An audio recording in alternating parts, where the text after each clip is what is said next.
ശ്രീയസ് ഡിന്നി, ഇപ്പോൾ ഈ ചൈനയുടെ ഇടപെടൽ ഈ വിഷയത്തിൽ പറഞ്ഞാൽ ചൈനയാണ് പിന്തുണയുമായി പാകിസ്ഥാന് എത്തിയിട്ടുള്ള ഒരു രാജ്യം. അതിൽ അത്യാധുനിക മിസൈലുകളൊക്കെ അവർക്ക് നൽകിയിട്ടുണ്ട് എന്നതിന്റെ വിവരങ്ങൾ പുറത്തു വരുമ്പോൾ നമുക്കറിയാം ചൈനയ്ക്ക് എന്താണ് പ്രശ്നം. ഇന്ത്യയോടുള്ള ചൈനയുടെ പ്രശ്നം നമുക്കറിയാം. പക്ഷെ പാകിസ്ഥാനോടുള്ള താല്പര്യം കൊണ്ടൊന്നുമല്ല, അവർക്ക് മറ്റ് പല കാര്യങ്ങൾ ഉണ്ട്.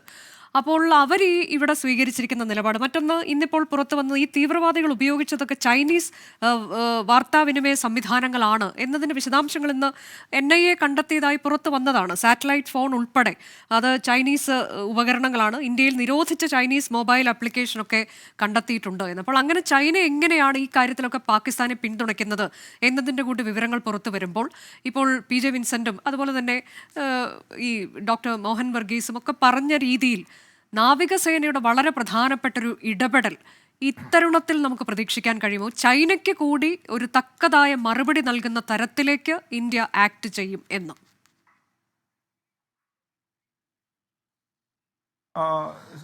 ശ്രീ PJ വിൻസെന്റ് പറഞ്ഞ പല കാര്യങ്ങളിലും ഞാൻ യോജിക്കുന്നുണ്ട്. അദ്ദേഹം പറഞ്ഞ സിവിലൈസ്ഡ് യുദ്ധത്തിനെ കുറിച്ചൊക്കെ കംപ്ലീറ്റ് ആയിട്ട് ഞാൻ എഗ്രി ചെയ്യുന്ന കാര്യമാണ്.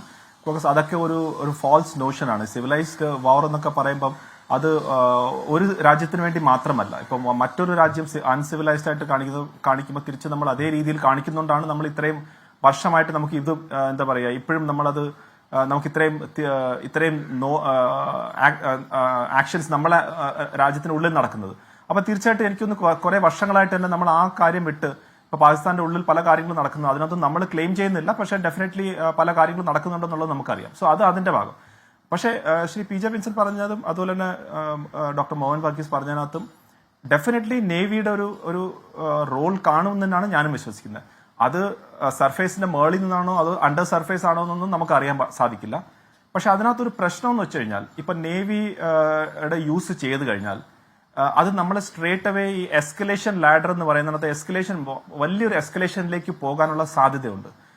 2-3 കാരണങ്ങളാണ്. ഒന്ന്, ഈ നമുക്കറിയാം ഗ്വാദർ പോർട്ടായാലും ശരി, കറാച്ചി പോർട്ടായാലും ശരി, ഇതൊക്കെ വേണമെങ്കിൽ നേവിക്ക് ബ്ലോക്കേഡ് ചെയ്യാം. അതായത് നേവിക്ക് വെളിയിൽ നിന്ന് ആരെങ്കിലും വരാത്ത രീതിയിലേക്ക് ചെയ്യാം. പക്ഷെ അങ്ങനെയൊക്കെ സംഭവിച്ചു കഴിഞ്ഞാൽ വളരെയേറെ ഇന്റർനാഷണൽ പ്രഷർ ഭാരതത്തിൽ വരും. രണ്ടാമതായിട്ട് നമ്മൾ അവിടെ നിന്നിട്ടാണ് ഇവരെ നേവിയിൽ നിന്നാണ് ഇതൊക്കെ ടാർഗറ്റ് ചെയ്യുന്നതെങ്കിൽ അത് ക്ലിയർ ഒരു യുദ്ധം തന്നെയാണ്. പിന്നെ ഒരു ഫുൾ സ്കെയിൽ യുദ്ധത്തിലേക്കാണ് പോകുന്നത്. മൂന്നാമതായിട്ട് ഈ സ്ഥലത്ത് ശ്രീ PJ വിൻസെന്റ് പറഞ്ഞ പോലെ, വളരെ കറക്റ്റായിട്ട് പറഞ്ഞ പോലെ, ഈ ഗ്വാദർ പോർട്ടിലൊക്കെ ചൈനീസ് പ്രസൻസ് ഉണ്ട്. അപ്പൊ നമ്മൾ അവരുടെ അസറ്റ്സിനെയും ടാർഗറ്റ് ചെയ്യുകയാണെങ്കിൽ നമ്മൾ ചൈനയുമായിട്ട് ഒരു യുദ്ധത്തിലേക്ക് പോകേണ്ട ഒരു രീതിയിലേക്ക് മാറും. കാരണം നാച്ചുറലി ഇപ്പൊ നമ്മുടെ ബോട്ടോ അല്ലെങ്കിൽ നമ്മുടെ ഒരു ഷിപ്പോ ഏതെങ്കിലും ഒരു രാജ്യം ടാർഗറ്റ് ചെയ്യുകയാണെങ്കിൽ പിന്നെ അത് നമ്മളെ ടാർഗറ്റ് ചെയ്യുന്ന കണക്കാണല്ലോ.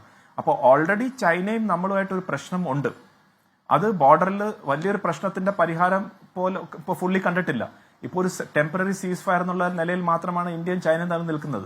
പക്ഷെ വീണ്ടും സ്ഥിതി തിരിച്ച് നോർമലൈസ് ചെയ്യുന്ന രീതിയിലേക്ക് പോകുന്നു എന്ന് നമുക്കറിയാം. ആ ഒരു അവസരത്തിൽ ചൈനീസ് അസറ്റ്സിനെയും കൂടെ നമ്മൾ ടാർഗറ്റ് ചെയ്താൽ അതിന്റെ ഭവിഷ്യത്വം എന്തായിരിക്കും എന്ന് നമ്മൾ ചിന്തിക്കേണ്ടിയിരിക്കുന്നു. നാലാമതായിട്ട് ഈ ഒരു ഏരിയ, ഇത് ഇന്റർനാഷണൽ സീ ലൈൻ, ധാരാളം സിവിൽ, അതായത് മറ്റ് രാജ്യങ്ങൾക്ക് ഈ ചരക്കൊക്കെ പോകുന്ന വലിയൊരു റൂട്ടാണ്. ഏകദേശം 80% ഓയിലും മറ്റു കാര്യങ്ങളൊക്കെ ഈ മിഡിൽ ഈസ്റ്റിൽ നിന്നൊക്കെ പോകുന്ന ഒരു റൂട്ടാണ്. അപ്പൊ ഇവിടെ ഒരു യുദ്ധം നടന്നു കഴിഞ്ഞാൽ, ഈ ഒരു സീ ലൈനിൽ ഒരു പ്രശ്നം വന്നു കഴിഞ്ഞാൽ അത് ഇന്റർനാഷണൽ ആയിട്ട് വലിയ റാമിഫിക്കേഷൻസ് വരും.